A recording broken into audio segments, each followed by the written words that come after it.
បាទសូមជម្រាបសួរបងប្អូនអរគ្នាបាទសួស្ដីគុំមកកាន់ឱកាសស្ថានចិញ្ចឹមកង្កែបបាទភ្នំពេញបាទបងប្អូនអរគ្នាបាទហ្នឹងហើយបងប្អូនអរគ្នាពេលនេះជាពេលយប់ហើយបាទបដៃខ្ញុំមកដាក់ចំណីឲ្យកង្កែបបាទខាងលើនេះគឺជាបែបធម្មជាតិបាទខ្ញុំទៅឲ្យវាស៊ីហើយខាងក្រោមនេះខ្ញុំមកធ្វើការស្បាត់ចំណីដោយសារតែខ្ញុំរោចំណីបែបធម្មជាតិឲ្យវាអត់បានអញ្ចឹងណាបាទនេះហើយបងប្អូនអរគ្នាចំណីគឺងាយស្រួលនៅក្នុងការចិញ្ចឹមបាទហើយបើបងប្អូនអរគ្នាមានពេលវេលាតិចតួចអីអាចចិញ្ចឹមបានបាទអាចចិញ្ចឹមបាននៅផ្ទះបាទ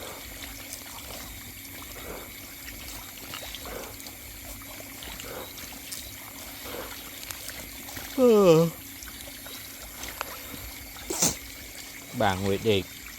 បាទយប់មកណៃយប់ជ្រៅហើយបងប្អូនអរគ្នាបាទឃ្លាតមកធ្វើការតិចតួចបាទ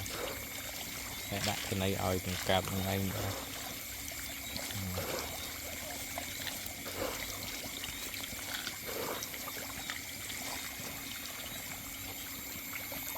ពេលថ្ងៃខ្ញុំរវល់ពេលថ្ងៃរវល់បានល្ងាចឡើងបានតែនេយប់ឡើងបានតែនេនេះយប់ធំម៉ោង11បាទមិនទាន់បានសម្រាកទេបាទសារតាខ្ញុំទៅមកពីនោះម៉ោង8បាទដាក់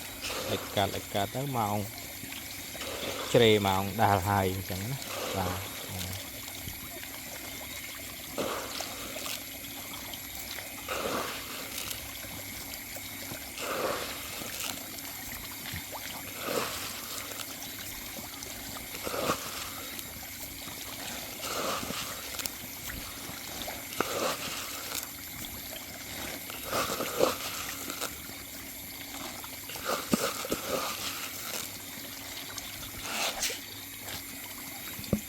អូខេបងប្អូនអរគ្នា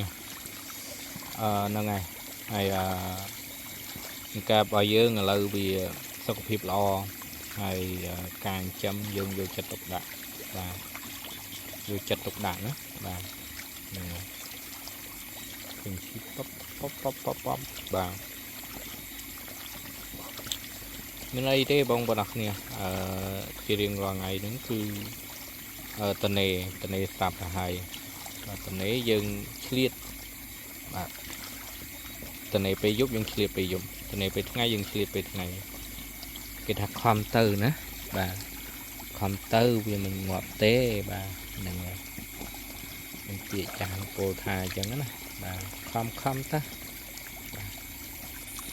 បានបណ្ណាយកប៉ុណ្ណោះបាទហ្នឹងហើយ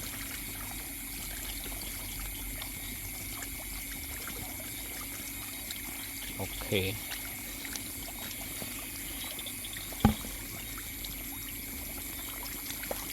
ហើយបងដែលគាត់ទិញកូនយកទៅខ្ញុំជួយបរៀនម្ចេះអស់ហើយបាទបងអាចធ្វើបានណាបាទ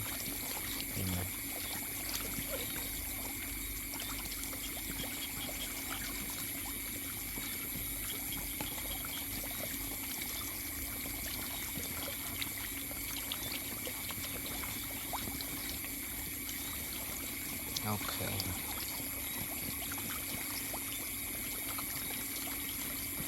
ចឹងបងប្អូនទាំងគ្នាបាទវីដេអូនេះមានតែប៉ុណ្្នឹងឯងបាទអរគុណច្រើនបាទជម្រាបលាបាទ